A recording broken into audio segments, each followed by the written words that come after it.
Hey folks, welcome to Drinking Alone with Friends, a podcast where three friends drink alone together. My name's Chris. And I'm Tud. And I'm Obert. And on today's episode, we're going to be talking about a number of different things, including a bad beer, ? Or a good beer, ? We'll find out, I guess. We'll find out. But first, everybody is finally back in their home state. Yeah. Yes. Man, I don't know about you guys, but I'm on the other side of 30 now. I finally joined you. And I tell you what, I wake up every morning. The sky's a little grayer. The hangovers are a little more intense. The muscles are achier. You know, I finally made it. Finally made it to 30. Yeah, 3/4 of the way to 40. Yeah. I was. Yeah. We actually we were talking about it, my wife and I, last week when we were in the airport, and I was like, "Oh, today's Obert's birthday." After seeing you that morning and not wishing happy birthday, so #worst friends ever. That's okay. Don't worry, I said happy birthday to him on it. Thursday instead of Wednesday. So. Yeah, I mean, you guys are really the best friends I could ever hope to ask for, so that's okay. setting the bar low. So, Chris, just seeing you on my birthday was enough of a present for me. So. Oh, yeah, I believe that really, really much so. Yeah, no, it was really funny. I was actually thinking about the podcast, and I was like, oh man, I got to make fun of Obert because he's finally going to be 30, and I was like, wait a minute, hold on. Oh shit, when's his birthday? That's today. So, yeah, I know Dana reached out and I didn't because, again, worst friend ever. So. Well, now you can finally say it for recorded for all time. Should we sing you happy birthday? No, we shouldn't. No, that's too much time. Yeah. So everything hurts now. Hangovers suck. You drink one drop of alcohol. You drink one near beer, and you're hungover for 42 hours. So yeah, right? That sounds about right. Welcome to the club. Par for the course. I mean, we all. So Tud, you fell apart when you hit 30, pretty much for the most part, I think. And I've been falling apart for 10 years, so it's fine. 20 was your limit. Yeah, right.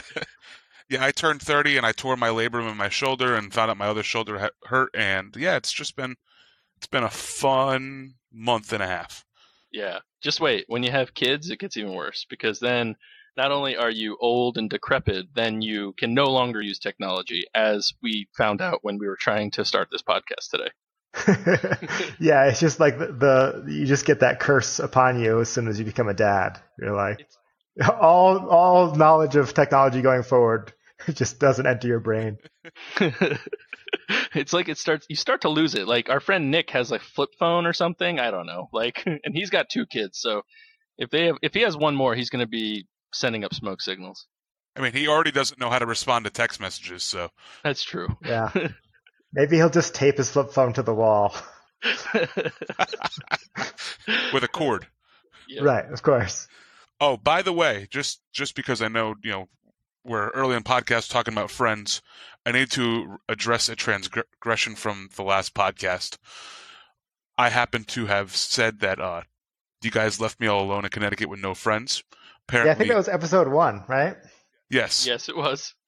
So apparently, some of the friends that I still have in Connecticut didn't take to that too kindly. That's funny. Former friends. Yes, former friends now because they've all decided that they were moving on. Right. So I'm just going to issue an apology to them all. I'm going to say a few of their names. If I forget any of you, I'm sorry. Oh, you're all still my friends. That only will make it digging worse. a hole. Name people. Yeah. Listen, I'm already in the hole. I'm going to try to fill a little bit of the hole in, especially just be like, all friends. I like you. We're still friends. I do like them. But I did promise Larissa I would give her a shout out and say that I was sorry directly to her. So I'm going to say I'm sorry directly to her. I'm sorry to Dan. I'm sorry to Tina. I'm sorry to Nick. I'm sorry to Steve. I'm sorry to everybody else who I missed in Connecticut. I apologize. And just to let everybody know that the order in which he said your names is the order in which he likes you. So just keep that for the record. Right. So Larissa's number 1, followed by everybody else. Yeah. She's also the only one who threatened me with physical violence. So Yeah, well, I mean, I've seen her kid That's fight, what are so friends for. Yeah. that's Larissa. that's true. That's true.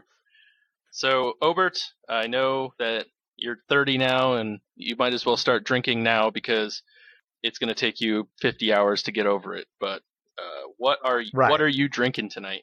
Oh, thank you for asking, Chris. Yeah, no problem. This this week I have a beer brought to us via suggestion from Katie Miller, who said, she'd been through Whitefish before and had to highly recommend the Big Mountain Tea Pale Ale from Great Northern Brewing Company.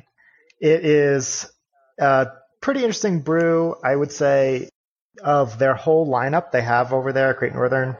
This is the one I keep going back to the most, probably because it's so unique. It's your traditional pale ale brewed with an addition of, I think, bergamot. It gives it that nice Earl Grey flavor. And I don't know about you guys, I'm a big Earl Grey fan. This is a nice light drinker. Like the tea? The tea, yeah, the tea. It's a Big Mountain Tea Pale Ale, TPA. Okay, So, I see. Okay. yeah, it's really good.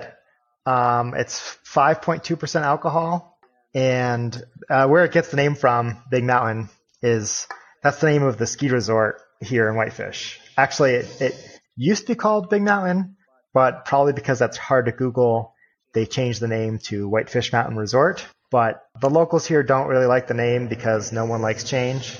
And there's actually another mountain called Whitefish Mountain. So just confusing all around. So everyone still calls it Big Mountain. I thought you were going to say it eroded away over time to Yeah. become lesser Big Mountain. It's just like a kind of big mountain. Medium mountain. Yeah. Eventually it'll be called Hill. Right? So just to give you some tasting notes here, I gotta say it's a pretty standard pale ale. I think nothing too complex. They try to keep it pretty straightforward base ale, and then they added that bergamot flavor. And like I said, every time I go there now, this is my go-to. The bartenders know that's what to pour me. So it's also a really cool brewery. If you're ever getting off the train in Whitefish, just walk dead ahead. You'll see it right in front of you. It's a cool place to check out upstairs and sit on the balcony, watch people go by, watch the trains roll in. It's a nice joint. Nice. Now, do they have a lot of different offerings there, or is it just like the same 5 beers every time? No, they have, I would say, about 4 or 5 year-round beers. They have a Huckleberry Lager, which I think I sent to you, Chris. They have a Going to the Sun That sounds IPA. delicious. It is. Expect one in your next package, Todd. If I ever get it. If you ever get it. We're still on the count for that one. It's only been 5 weeks since we started recording the podcast, so. But yeah, they got a Good Med Red. I don't know. They have a bunch of standard, very good brews. I just went there and tried their Oktoberfest last night. Now that it's finally that time of year, but I keep gravitating back towards the Big Mountain. It's just unique and it calls to me. Nice. That's awesome. I am envious. I don't know if I got the Huckleberry one. I might have. I don't remember drinking it. It might still be sitting in my fridge, to be honest. Okay. Maybe I didn't get it. I don't know. We'll double check on that. Yeah, absolutely. But Well, I am almost certain I did not get it, so. no, you haven't gotten that one yet.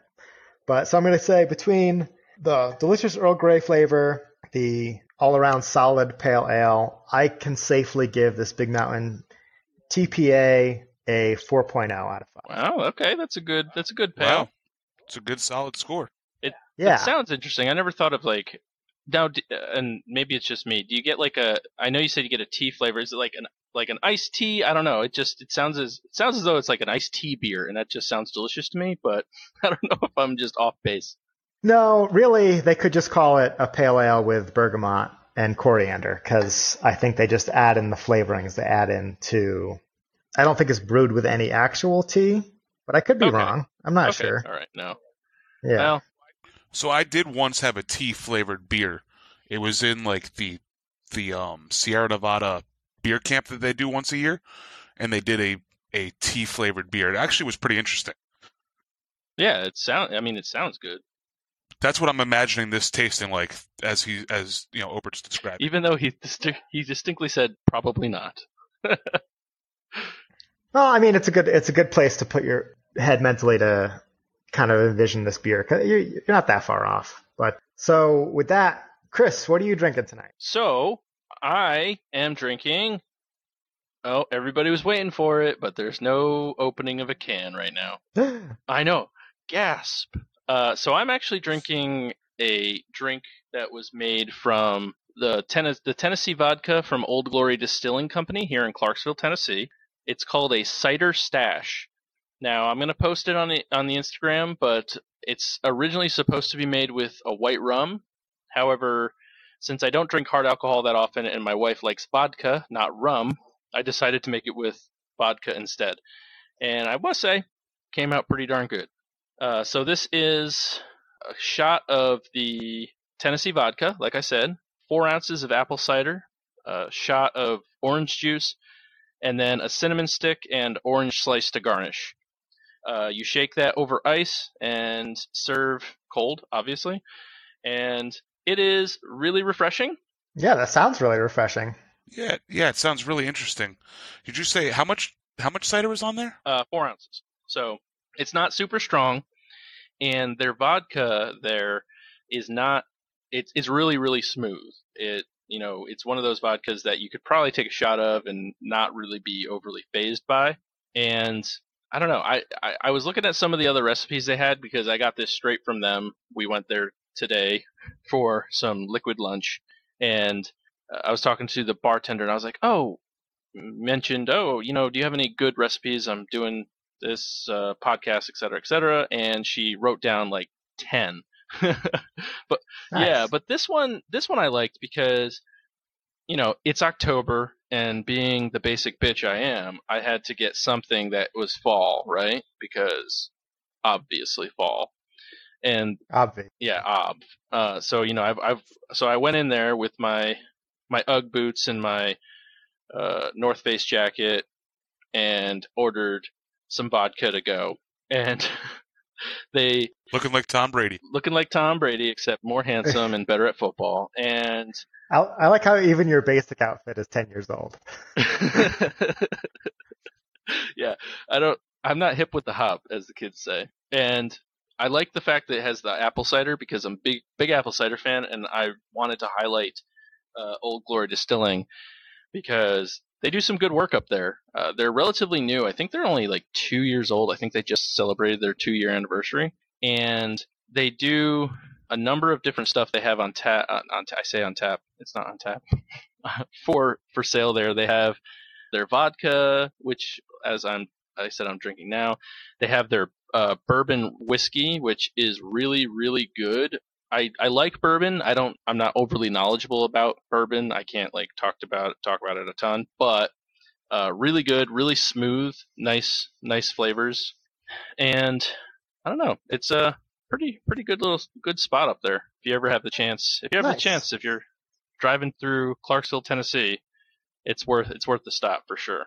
Now, is this the distillery that we pass on the way from Nashville into Clarksville? Yes, it's right off the highway. You can see it. Open 7 days. Not that anybody else has any clue what I'm talking about.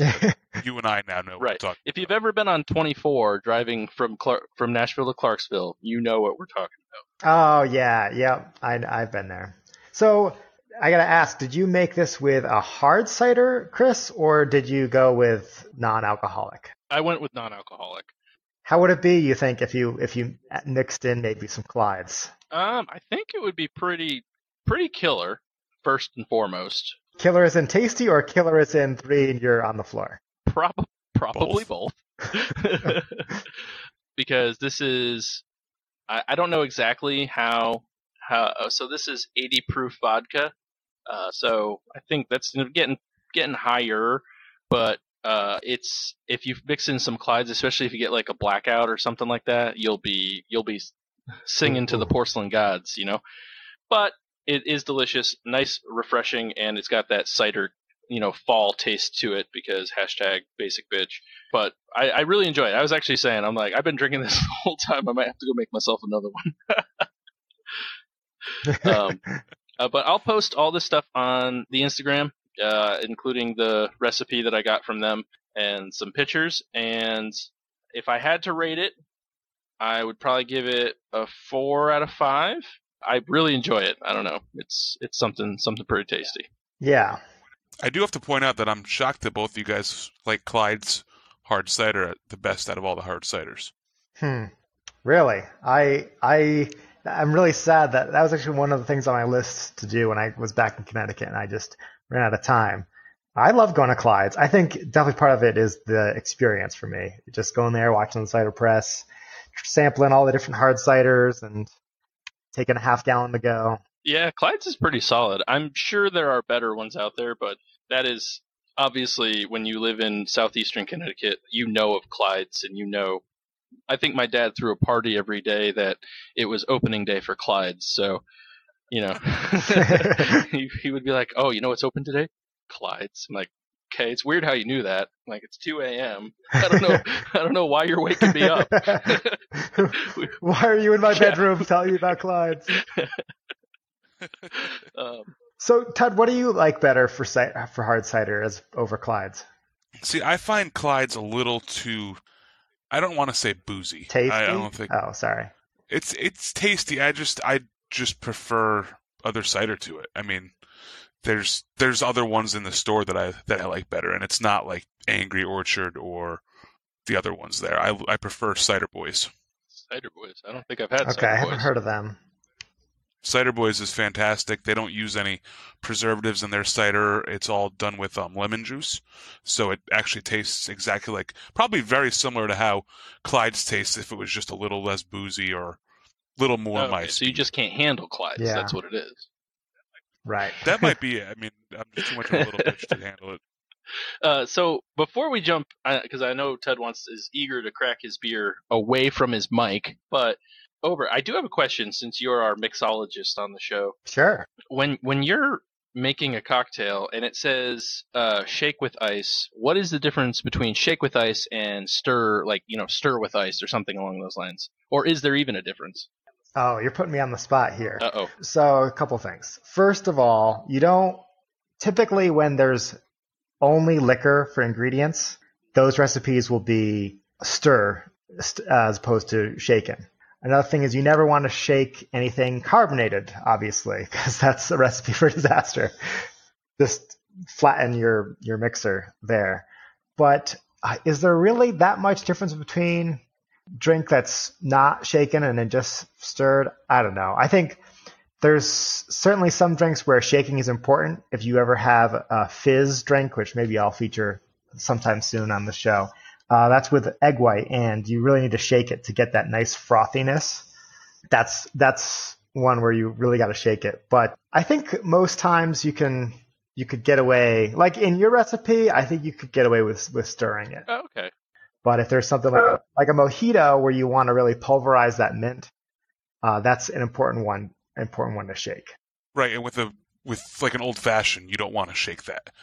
You want to stir that to make sure that the ice cubes are melting, and with the bitters and the simple syrup and the bourbon.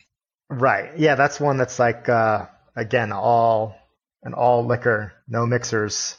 That's a classically stirred cocktail. And yeah, I don't know why you can't shake it, but you're not supposed to. Oh, it kind of makes sense. So basically, with this one, I probably could have gotten away with stirring it. However, if it were like a seltzer water or a Sprite or something like that was in it, I wouldn't want to make it flat before I even got to drink it.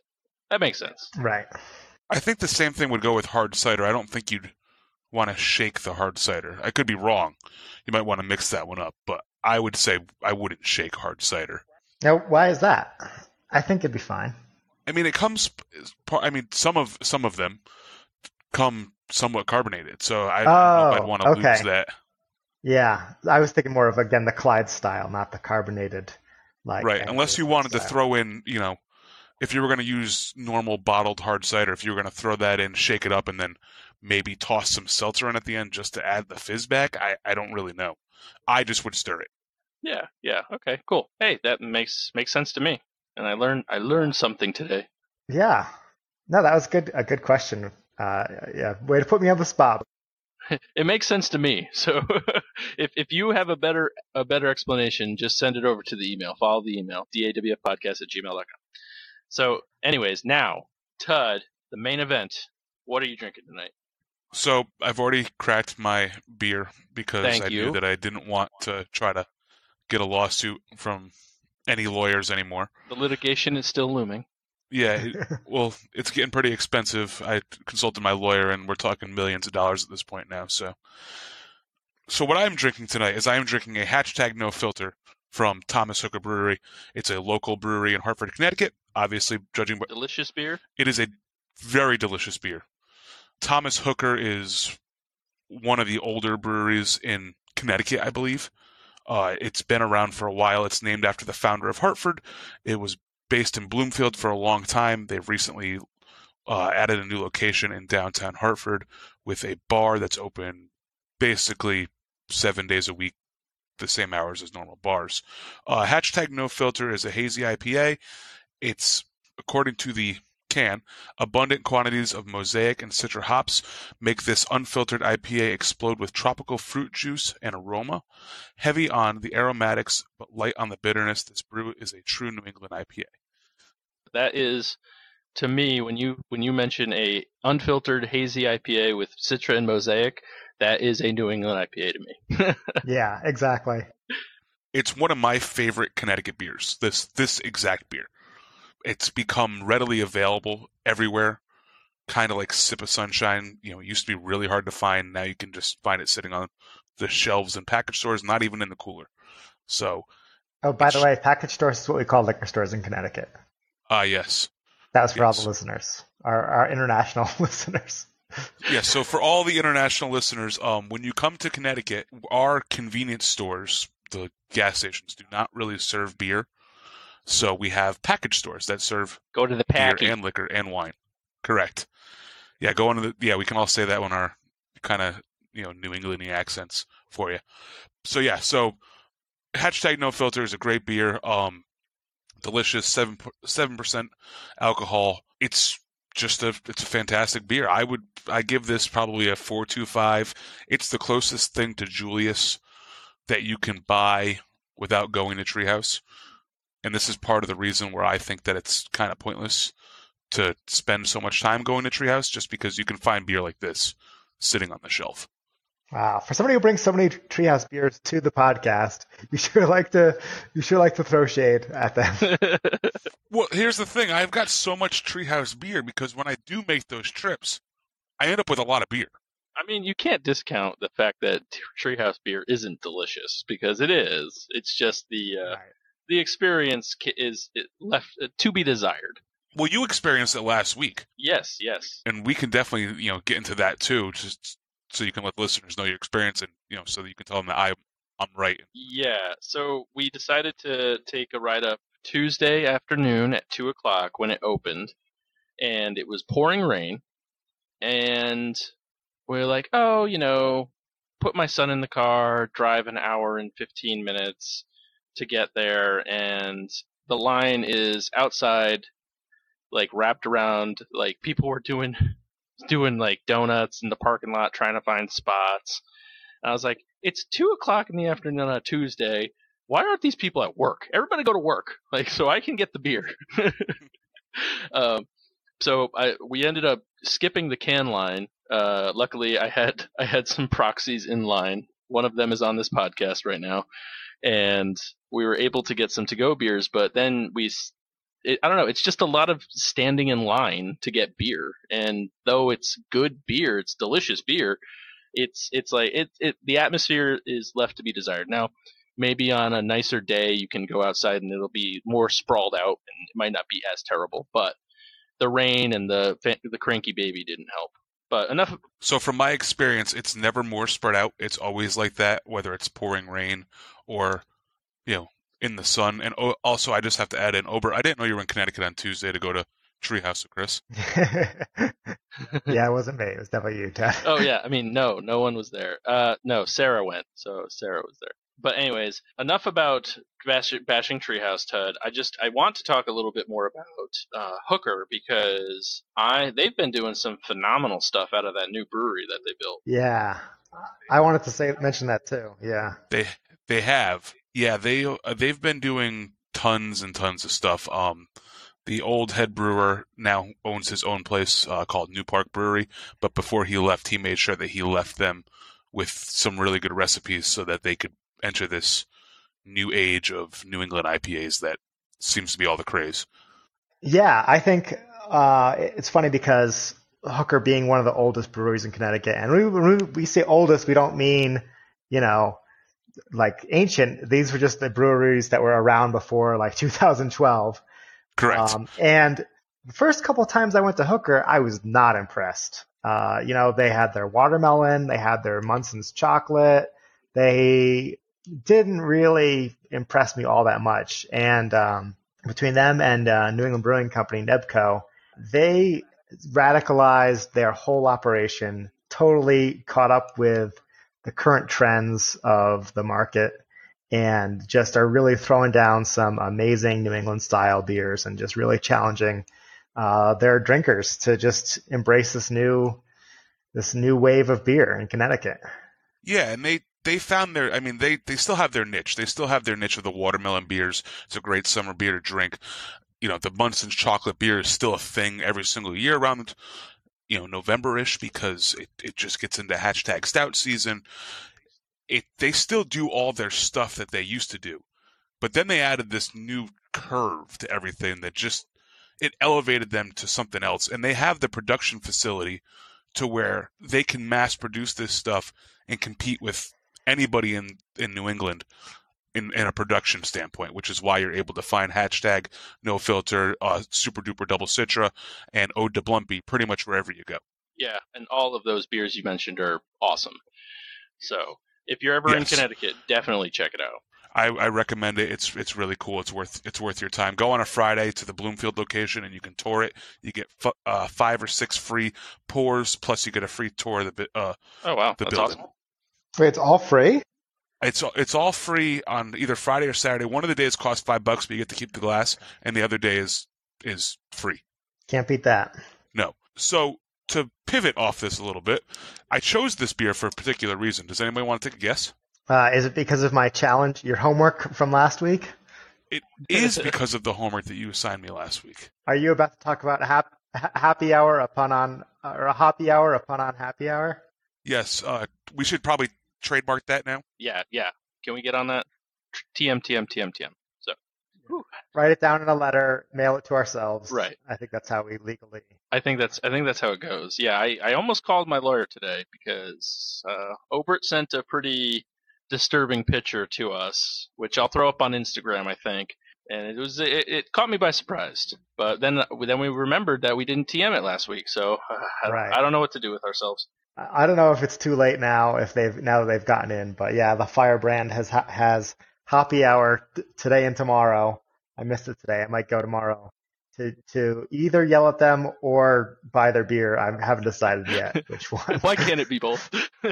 Yeah. I feel like you have to yell at them while drinking their beer. Right. You stole my idea. Also, I'll take one more. It's really good. Thank you. So yes, so that's that. So the reason I chose the hashtag no filter is it's a pretty good play off of last week's Hoppy Hour, which was, for all those who didn't listen, Mosaic hops. And this week's Hoppy Hour for the hop I'm featuring, which is Citra hops. So as we discussed last week, I was going to talk about my favorite hop this week, the Citra hop, which is the big reveal for this week, is that's my favorite hop. It's a USA hop. It was founded in 2007. It was actually founded by Sierra Nevada, Deschutes, and the Widmer brothers, which I found pretty cool. That is pretty cool. That's really cool. Whoever thinks of breweries, owning a hop, but they invented it because they wanted the juicy, citrusy flavor that the Citra hop gives off. It leaves a citrus grapefruit type flavor in the beers and other tropical fruits. I mostly notice oranges when I drink it. I know other people who definitely taste a lot of grapefruit. Some other people who taste an indistinctive citrus fruit. It's heavily used in beers like Zombie Dust, which is an all citrus or all Citra hopped IPA. Torpedo Extra Pale Ale by Sierra Nevada. Surprise, surprise. The brewery that invented it used it in one of their biggest beers. And it's a combo of 5 different hop varieties, kind of like Mosaic, where Mosaic's a blend of a whole bunch of U.S. hops into one. This is a blend of a whole bunch of foreign hops. Citra is considered, one of the earlier USA hops. It's also one of the most widely used hops.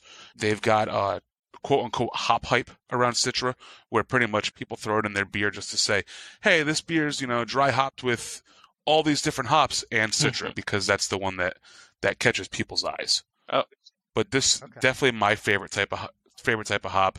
And when I do my home brews, I try to throw Citra in there too, just because I think it's delicious. And you can say, "Hey, this has Citra in it." So yeah, you're on the hop hype.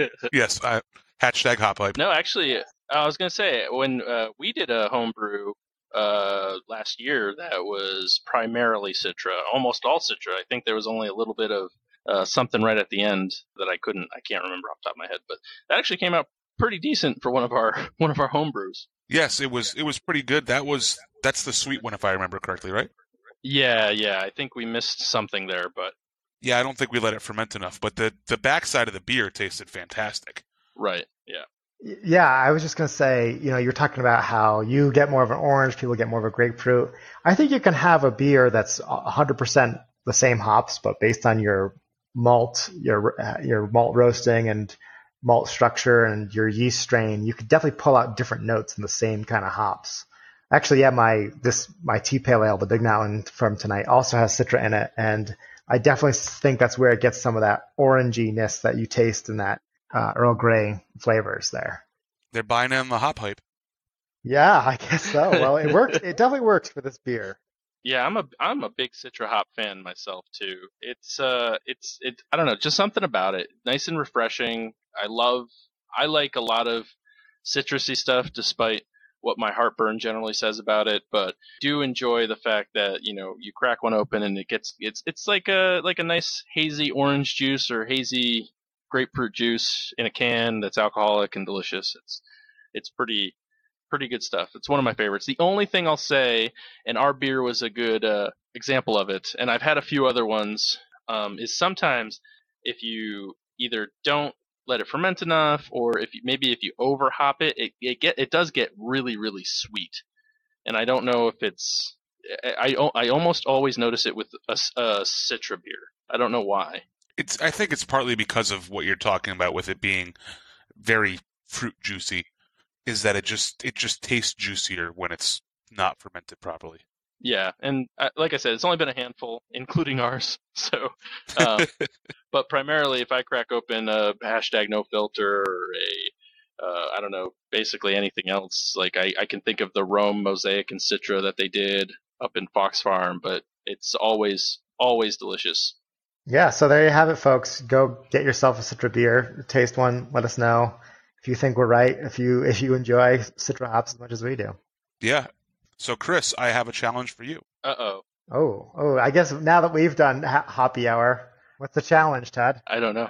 So now that we've done Hoppy Hour, I think it's the ball's in your court, my friend. So next week, Hoppy Hour will be brought to you from Tennessee. So that'll be interesting. So, and of course, you took like two of my favorite hops the first 2 weeks. Thanks, guys. I'll have to find. We started off with a bang, I guess. I'll have to find a hop that easily. You don't find a lot of beers down here with Galaxy hops. And now that I say that, I'm going to go into the grocery store and find only Galaxy hop beers. But we'll see. I'll pick something good for next week. All right. I'm looking forward to it. Yeah, absolutely. I do want to talk about something that happened in our trip to Connecticut, and it's actually kind of funny, and I know it was mentioned that we had to talk about it. And we actually had an instance where we had enough babies in a room and a pen for them to be in. So there was like... Wait. What? Is this... what are you... Is this going where I think it's going? If you're thinking Baby Fight Club, then yeah, actually it is going where you think it's going. Now, can I feel the need to preface this as a non-lawyer, but as somebody who also doesn't want to have any lawyers be calling any of us.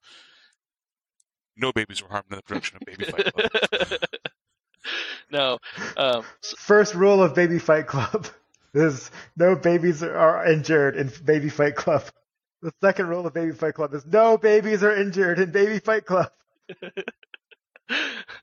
So we had a handful of people at actually at Tud's house. So he's the host of Baby Fight Club. Thank you, Tud, for hosting this. And now you are forever known for the host of Baby Fight Club.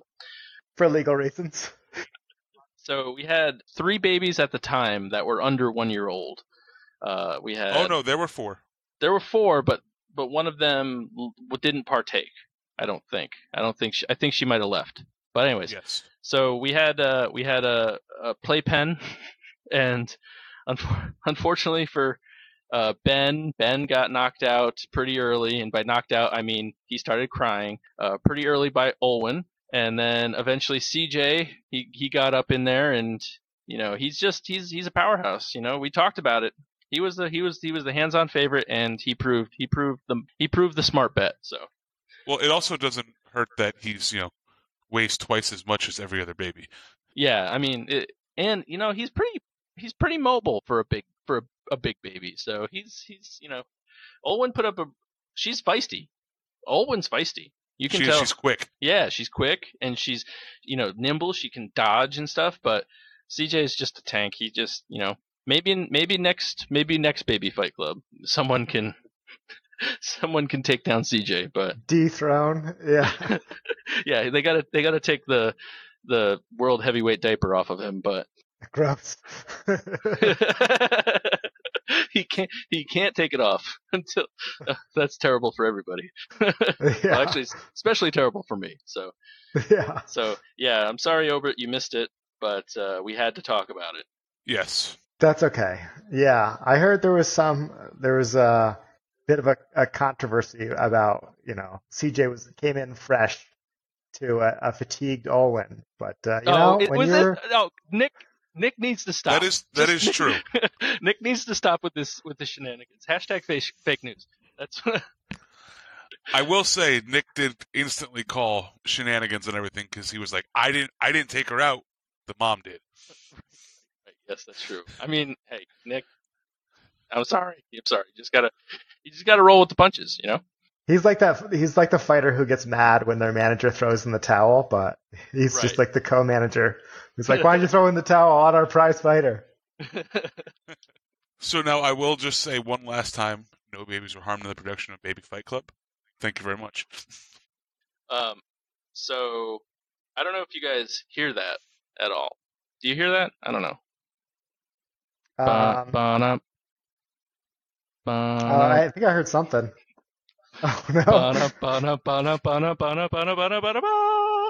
Oh my God! Is there a shark? Watch out! It's time. Face your beers. So everybody. Oh no! Oh.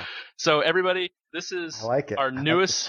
Yeah, this is our newest segment called Face Your Beers, and this is where we take a beer that is either old or overall just a bad beer, aka the Schafferhofer, which is not featured this episode. But Oh, thank God.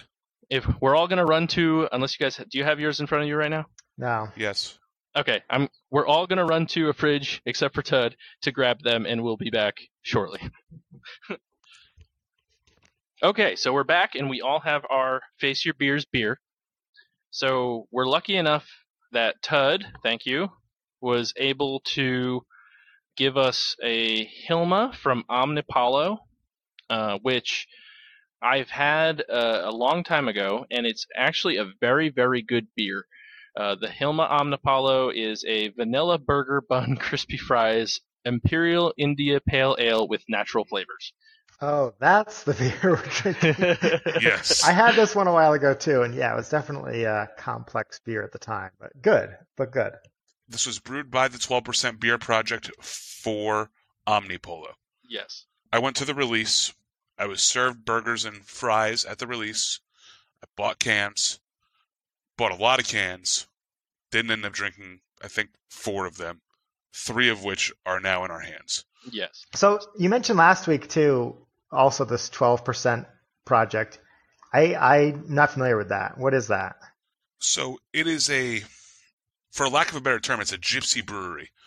So people will go to 12% Beer Project breweries that aren't big enough. So Fat Orange Cat, Omnipolo, Evil Twin, and a few other ones that I'm drawing a blank on right now. But those are the big three. They're all contracted with 12% Beer Project. 12% Beer Project then contracts with different breweries around the state, and I think a little in New York, to brew those beers and do releases at those breweries, but also distribute. They're technically from, I think, Brooklyn, New York. They're supposedly building a brewery somewhere in Connecticut, but they've hopped around from Armada Brewing to Thimble Island, and I think they're now at Versacious, where they're renting out part of the brewery to brew these beers to these other breweries and can them and distribute. That's a pretty cool model. Yeah, that's neat. Yeah, so the 12% Beer Project is not they're not a brewer at all. They just contract with breweries. Okay. Do you know where the name comes from at all? No. Okay. You can follow them on Facebook though at the 12% Beer Project. They do a lot of cool releases. That's how Fat Orange Cat ended up getting down to Tennessee. It's how Evil Twin gets around. It's how Omnipolo does a lot of their U.S. based stuff. Omnipolo is based out of Sweden. They distribute a lot in Sweden. Yeah. And Omnipolo, this beer, when it's fresh, is delicious. I remember it. I don't remember what I gave it on Untapped. Probably about a 4.5, if I had to guess. And anything I've had by Omnipolo that I found in stores or wherever is never disappointed. So the fun thing about this in the first ever segment of Face Your Beers is this. Let me see. The bottom of my can, and maybe you have older ones. I thought I saw older. But the bottom of my can said this was brewed and canned on 7/23/2017. Yep, Yeah, mine looks like 728. Okay. Yeah, mine looks like 728 as well. Maybe that's what it was. Maybe it's 7/28 and I just can't read. It's one of those things that happens when you get old. So these beers are a year and 2 months plus a few days old. So what we're going to do, we're actually going to crack them, pour them, and taste them and kind of see how it held up over the year and whether or not we're going to finish them. It's going to be a drain pour or, kind of how a beer ages over time. So, and here we go. Aha, see? It happened. Oh, that's it. You're done. Whoever that was. Yeah, that's an entrapment. You entrapped me into opening that, so I think that's my legal defense. I think it was posted in all the newspapers though, so it's not entrapment. So I'm poor. I mean, it still looks good. It still looks good. Yeah, nice and hazy pour. Wow, this looks tasty. Yeah, I mean, it smells. It does have that smell of an old beer. Now, I will say this beer did smell not quite right to begin with. Really? Oh, okay. Considering that it is, their grain base was literally fries and hamburger buns. It does smell a little muted though. Like I think I would have gotten more aroma if this was a little fresher. Yeah, absolutely. But not what I was expecting. Like a nice hazy color, like they were saying. It's like golden arches yellow. Yeah, yep.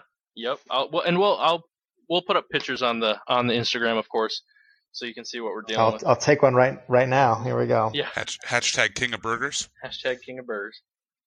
All right, I'm jumping in. Well, you got to take a picture first, right? Cheers, guys. Cheers.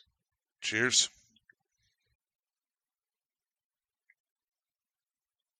Oh wow. Yeah, initial thoughts? Initial thoughts? Not as bad as I thought. Not as bad as I thought. Yeah. No, this is not a drain pour. Far from it for me. No, absolutely not. I've definitely had worse beers. Yeah, I mean, you've lost a lot of bitterness from the hops. At least that's what I get. I get more of a sweetness to it than a bitter. Sure, yeah. So Ted, what do you think of it? So I like it. I don't think it's fallen off way too much from when I first had it. It's definitely a little more muted. But at the same time, I remember it being a little sharp. I checked my Untapped. I did rate it a 4.5, so it couldn't have been that sharp. But it definitely doesn't have any real hoppy bite to it anymore. And it's kind of, for a lack of a better term, I think it's aged really good with the time. It's I wouldn't call it a 4.5 anymore, but it's definitely not like a 3. No, I certainly agree with that. That's a pretty good, accurate description of it. This is easily drinkable. I am going to finish this, and yeah, I mean it. And this was refrigerated for the whole year and some months, right? Yes, 100%. Okay, all right. So that does help. I disagree. From the research I've been doing recently, unless you're going to take these beers and basically put them in a heat chamber, the heat or not having them on ice shouldn't cause that big of an issue with them, from what I've read. Oh, really? Okay, that's new. That's news to me. Now, what about going from cold to warm to cold again? It's fine. That's why a lot of package stores nowadays, in Connecticut at least, can get away with leaving sip out because it comes cold. But at the same time, It says it right on the can too, right? It says keep refrigerated. It does, but that's because the breweries, they want it to be they want obviously you to drink the best product possible. Right. But there's no real harm that can come to the beer unless you're going to take it from ice cold, shove it in an oven, and then take it out and make it cold again. It shouldn't be that affected by twice baked beers. The best kind. That's right. So, Obert, were you able to weigh in adequately on this? Yeah. So, for it being such a peculiar beer, talking about vanilla burger beer, fries and all that stuff. Yeah, it's really good. It's very drinkable. I think I had a sip of this before over at Ted's house, probably back last year in late July or whenever. But yeah, they're very drinkable. I'd probably give this hang on. I'd still give this a 3.75. I was right in there. I was right, 3.5, 3.75 right there. So that's what I was thinking too. Yeah. So okay, well, hey, that's the first ever segment called Face Your Beers, where we take a beer that may or may not be bad and try it out. So if you have any recommendations for this, please send it on in. Like if something that you've had before that you don't like, something that you have that's old that you want to give us, let us know. I feel like maybe episode like 100 or something will be the Schaffer Hopper. We'll get that up in here. Yeah, if you ever wanted to know what Bud Light Clamato tastes like, but we're too afraid to try it, just write in. Yeah. Oh yeah, boy, we're going that far with Bud Light Clamato. Hey, you say Clamato, I say Clamato. I'm not going to drink it anyway. Well, it's Chris. The segment's literally called "Face Your Beers." Very true. You can't just opt out by saying it's too gross. You gross. It's disgusting. So if you have old beer you'd also like to get rid of, let us know and we'll come pick it up and drink it for you. What a handy service we're now offering. We're like a trash hauling service. Yeah.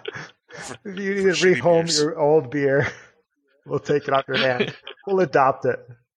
Old beer's at an all-time high. Yeah, we're in a beer rescue business now. All right, so Tud. Yes. How have you been feeling lately? Yeah. Ooh. Yeah. So, as we debuted last week, and as all our loyal listeners know, the dozens of them, this is my time where I get to tell the world about what's been really bugging me. And I gotta say, the past couple weeks have been pretty good. Boss has been out of town traveling for work, so he's really hasn't been there. And there's been, I had my buddy staying with me, so that was great. The thing that bothered me the most is we went out to dinner on Friday to J. Timothy's in Plainville, Connecticut. And for all those who live in Connecticut, definitely check that out. For anybody who might visit Connecticut, definitely check that out. Best wings under the sun, right there.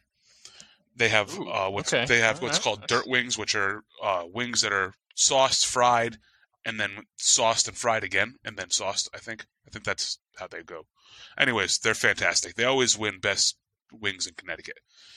So up top there at J. Timothy's, there's a first come first serve seating, and so we're waiting there. There's seats laid out. We're the next people in line to get the seat, and there's a good 10 people behind us also waiting, but it is known that myself and Caitlin are next in line.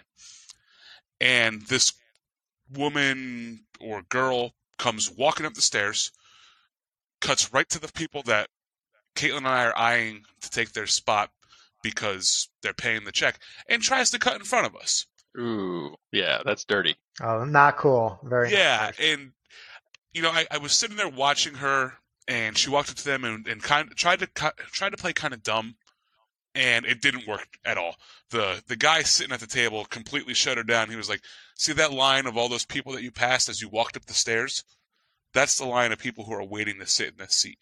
At least there's a happy ending, and she didn't get the table. Yeah, it just really irked me that people have this sense of entitlement in the world where they can just get up, go to this restaurant, and think that they're just going to walk up to some guy and take a seat. That's what really grinded my gears this week. Would you say that's why you're cranky? This is why I'm cranky. Well, we hashtag, not the best brewery in Brantford. That's why we can that's we why can I'm still cranky. call it cranky without the official sponsorship. they own the word cranky now. So that is why I'm cranky this week. People who are entitled and try to cut people at restaurants, even though there's clearly a line and they pass 10 people on the way upstairs. So going out to that woman, screw you. There you go. Take that. Yeah, no, I feel you there. I think that it's so, not to, throw shade at my old stomping grounds, but that's definitely a northern thing, because that would like never happen in the South. I'm not saying it'll never happen, but whoever does it in the South is visiting from the North. So I didn't realize that This Is Why I'm Cranky is basically just an Andy Rooney segment hosted by Todd. Just wait, it gets better. Oh yeah. Well, I'm glad we could be your therapeutic outlet for your crankiness. I hope you feel a little better after getting that off your chest. I do Right. feel a little better. Oh, that's good. So I would just as a final word, I'm putting out a warning to all those people who make me cranky in the world. You make me cranky, I'm going to talk about it in front of everybody. In front of dozens of people. Yeah. I'm not sure if what's making you feel better is getting it off your chest or the 2 beers that we've had now, but either one works, right? Either Right. one, it's all therapy. Well, it's that time of the week again where we start to wind down, and we always do that with our frosty mug of wisdom, and of course we each have a handle on it. So who wants to start this week? So yeah, I'll start this week. If you're looking for a great place to find cocktail recipes, there's actually a really cool mixology site over at 7up.com. Believe it or not. 7up.com has a lot of really cool cocktails. You can go there, and we'll put the direct link in the show notes. So if you just Google like 7up.com cocktails, it'll come up. Like 7-Up the soda? 7up the soda. You go to the website and it says, I'm looking for drink, like alcoholic, non-alcoholic, or food recipes and then it has like whatever occasion you're looking for, so it's got birthday party, dinner party, game night, girls night, date night, all this kind of stuff, right? And then it says made with, and then you pick what ingredients, gin, whiskey, rum, whatever, and 7-Up. And then it just gives you a bunch of really cool 7-Up cocktails. So I just put in, I'm looking for alcoholic drinks for any occasion made with rum. And the first one is a 7-Up Rum Rambler. And as soon as I tell them that I was born in 1988, I will tell you. I'm 30, damn it. Yeah, right? 7-Up Rum Rambler with, all the rum, triple sec, vodka, pineapple juice, sour mix, and 7-Up. Shake all that up, and then you have a delicious 7-Up Rum Rambler. So check it out, 7-Up cocktails, if you're looking for some delicious 7-Up cocktails. Yeah, I'll have to check that out now that I got all this Tennessee vodka sitting in my freezer. So, Chris, why don't you tell us about a central handle of wisdom? Okay, so I'm the central handle this week, and I'm putting over a TV show, as I do, because that's basically my entire life. And I'm actually going to put over something that's a little maybe not normal for us, or for what you would think three beer drinking folks are. But this is the Great British Baking Show. I don't know if you guys watched that at all? No, I think I've seen it on Netflix, but I haven't watched on Netflix. Is that the one with the? Oh no, that's the other one that Caitlin watches with the people who are bad at. No. So there's 5 seasons. They actually just released a 5th season, but it's a British Bake Off, and it starts off with 12 of Britain's best bakers, and week by week they go through a number of baking challenges. Now, little known fact, I do enjoy baking. I like it a lot. I am not as good as these folks by far, but I make like a mean chocolate chip cookie. So, but it's really cool, and it's really funny seeing them interact with one another because it's a competition and they take it very, very seriously. Like it's a big deal if you win in Britain, but the fact that they're just so nice to each other and they like are very reassuring, and they'll like help out if someone's struggling and like they're done with their bakes, they'll like go over and help them. So it's Totally British approach. yeah, exactly, like, but it's just it's Is really this like funny. American Idol but with cake? Not sorta, I guess. I mean, there are 2 judges and one of them can be not quite, he's not mean, but he's a little bit more gruff than the other. But they're 2 judges that have been Paul Hollywood and Prue. I can't remember her last name right now, but they're like famous bakers that have written a number of baking books, and it's actually, even if you don't like baking, it's a really interesting show. You should check it out. They have just released the 5th season on Netflix. It got picked up by Netflix, as is all the shows nowadays. Well, I mean that's really the go-to, television No, I hear you. network now. Yeah, I mean, Yeah. that's what I have. I have Netflix. So it sounds like Guy Fieri's Grocery Dash, but without Guy Fieri or groceries or dashing, basically. Right. Other than that, other than all those things, exactly the same. But that's basically the American version. Like if you took British baking shows and try to make them American, that's what you end up with. But that's the central handle, which means we have one more handle, and that belongs to Tud. So, I'm in the leadoff spot for the second, or I guess the cleanup spot for the second week in a row. Whoop, So, whoop. yeah, closing out the show here. So, my handle this week is going to go to the Mohegan Sun Brewery Festival that actually is happening on Saturday, October 6th. So, this upcoming Saturday. It's Nice. So if you're listening now, you can still go. yes. Right So when this episode comes out. So you can actually buy tickets. They're either $30 for 3 hours, 1 p.m. to 4 p.m., or it's $50 for 12 p.m. to 4 p.m. And the first hour is what's called a VIP hour. So being the very dedicated beer drinker that I am, I have bought the $50 pass, and I'll be attending from 12 p.m. to 4 p.m. I must say, I do appreciate the irony of you talking about people cutting the line, making you cranky, yet you're willing to pay money to cut the line to drink early. Yes, well, I paid for that privilege though. That's very true. That's very true. So it's supposedly one of the bigger brew festivals in the state.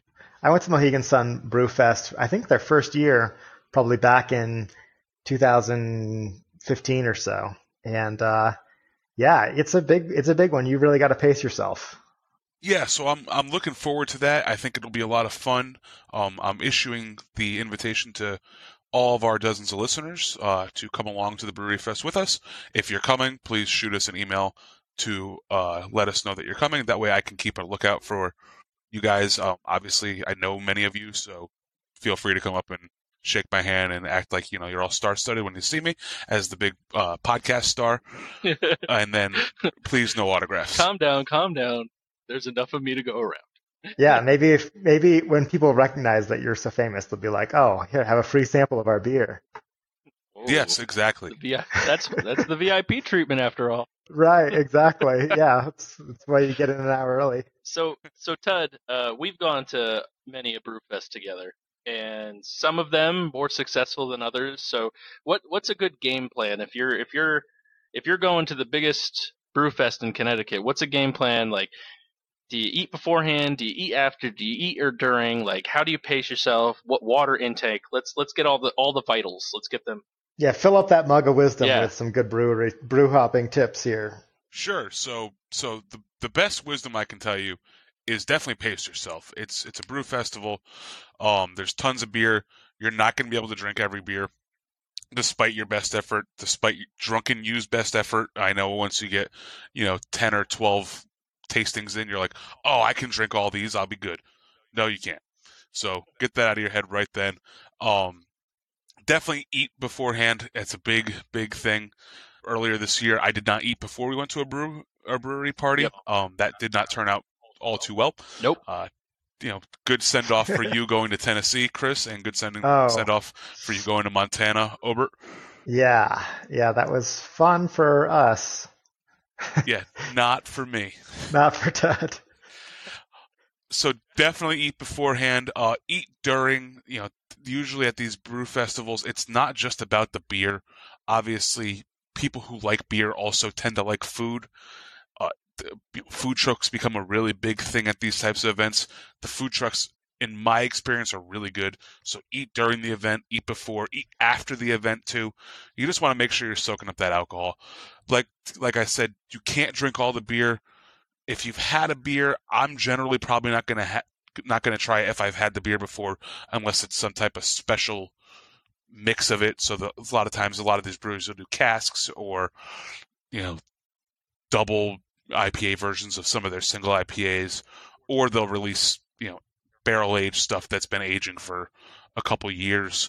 That's the stuff that I'm looking for when I go. I'm looking for the stuff that I can't really get anywhere else. I can get #NoFilter everywhere, so I'm not going to go out of my way to drink it at a brew festival.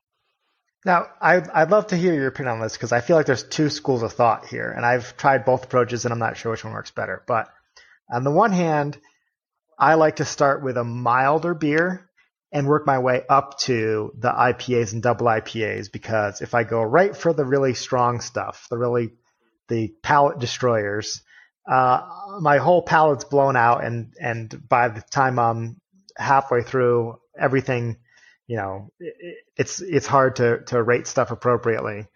But the other approach you can take is you got to get there early, and you got to know what breweries are going to run out of stuff fast. You got to know, okay, they are doing a special release of this beer. This is where I got to go. But if you go for those, I know that they're typically pretty powerful brews. How do you balance those two? I'm usually going to take the second approach, where I will go to the place I know that's going to run out of beer first. So around here, that'll be Lawson's, for example, will be one of the more popular booths at this event, because everybody loves Sip of Sunshine, but at the same time, nobody's really had Lawson's other stuff, and Lawson's other stuff is phenomenal. Yep. If they bring down Double Sunshine or Triple Sunshine or Quadruple Sunshine, you're going to go have that, and palate be damned after that. That's what there's water for. That's what there's food for. And to be perfectly honest, I want to drink that stuff when I'm not, feeling kind of buzzed, because I want to be able to properly rate it. That's fair. In my experience, the beers towards the end of the night at the Brewfest are the beers that I'm usually rating the highest anyways, because I'm A, drunk, and B, my palate's shot, and everything kind of tastes really good. I mean, when we were at the Tennessee Beer Fest earlier this year, Chris and I, there was a lot of bad breweries, don't get me wrong, but one of the ones on the floor, which I'm not really sure if it really was good or we just were drunk at that time, but we thought the beer was fantastic. We went back to it like 3 or 4 times. Yeah, I was definitely drunk at that point, so. And that's just the it's the downfall of drinking so much good beer, and first world problems, but I feel like you have to go for the beer that you want to try, not for the beer that you're trying to play it safe. There you go. And I think that's a perfect way to end your handle there. That's a great final note on how to properly experience a brewfest. Yes, by me. So, anything else for you guys that you guys want to discuss? No, we're good. No, yeah. Oh, I did tease something earlier before the podcast that I want to get out of the way. So while Chris was here on Sunday, we were going back and forth drinking a whole bunch of beers. On You guys drinking beers? Weird. Yeah, that's weird. But we had people over. Chris and I were drinking just different things that we had. He walked down into my basement. He got a little jealous of my of my barrel-aged 1050. He knocked it on the ground, broke it open, and decided that he was going to pour it for both of us because Obert has a can and I had a can. And he was Yeah, supposed to mine's find. just sitting here waiting. Yeah, he was supposed to find one in Tennessee to drink with us so we could talk about it on this podcast. Whoops. While doing my show research today, I went into a package store to find a 4-pack of #NoFilter, and lo and behold, what did they have? But a can of barrel-aged 1050. So I bought that, and now I have another can. So Chris, there's no getting out of this. Yeah, the search is on, Chris. A, you broke my 2-year-old can of 1050. It was good. B, it was really good. B, you have to find a can now so we can all drink it together. Okay, all right. I'll be on Bolo. Be on the lookout. Hey, if you live in Tennessee and you know where the barrel aged 1050 is, get at your boy. It should be coming out. I mean, it should be coming out about now. So keep your eye out down there. Oscar Blues does have a huge facility in Asheville, so it's not like it's super far from you. All I'm right. assuming you guys are loaded up with it down there.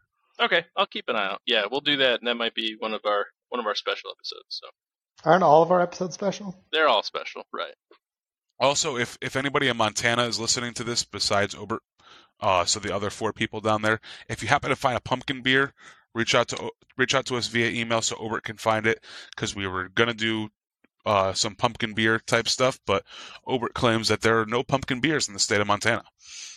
We can do a pumpkin beer, and I'll maybe have a beer while eating a slice of pumpkin pie or something like that. Oh no, my friend. There's got to be somebody in Montana who's basic white bitching it up. There will be pumpkin. Yeah, it's funny. I didn't expect that to be such a localized New England thing, the whole pumpkin beer. But yeah, I mean, there's Oktoberfests here, but I haven't seen a pumpkin beer yet. So I will definitely, now that it's beginning of October, I'll definitely keep my ear to the ground for that one. Well, I mean, you know New England. We love our fall, so anything that's fall we embrace like it's going out of style. That's very true. It really is the only reason to live in New England is for this time of year. Fair enough. So, thank you all for listening. We'd like to thank the breweries that provided us with these beers, or the distillery that provided Chris with his booze. I'm going to go first with thanking Thomas Hooker Brewery for #NoFilter. Yeah, I want to thank Great Northern Brewing Company for this Big Mountain Tea Pale Ale. And of course, I want to thank Old Glory Distilling Company for their Tennessee vodka. Please make sure to follow us on Instagram, Facebook, Twitter, and Untappd at DAWF Podcast. Remember to send your comments, questions, and general thoughts to our email at dawfpodcast@gmail.com. Follow the email. Follow the email. #follow the email. We really do read all your email responses. We enjoy getting them, even if it's just to say hello. We really do like it. It just makes us feel like there are listeners, even though we can track downloads and that type of stuff. Make sure you go on to iTunes, Google Play, or your preferred podcast listening app to give us a 5-star rating and leave a comment. It helps other people find our podcast. So the higher rating we get, the higher it goes up in the aggregate there. I just want to thank everybody again. I know you touched base, but we've had an overwhelming amount of support from friends and family, and I think some folks that we don't know. So thank you so much. We really appreciate it. I'm addicted to watching all the numbers. So I get really excited when we have new listeners, new downloads. So please keep spreading the word, helping us grow, because it really means a lot to us. The fact that people will listen to us bullshit and drink for an hour. So yeah, and like I said, make use of that email or Instagram or Facebook, and let us know stuff that you want to hear us talk about. That's the best way to get in touch with us, unless you happen to do know us, which some of you guys do. Obert, anything else? No, that's it. Take us home, Tud. Cool. So I'm Tud. My name's Chris. And I'm Obert. And remember, if you're drinking alone, do it with friends. Hey, that wasn't too bad. Yeah, I know. That's good. So how do we get some sponsors? I don't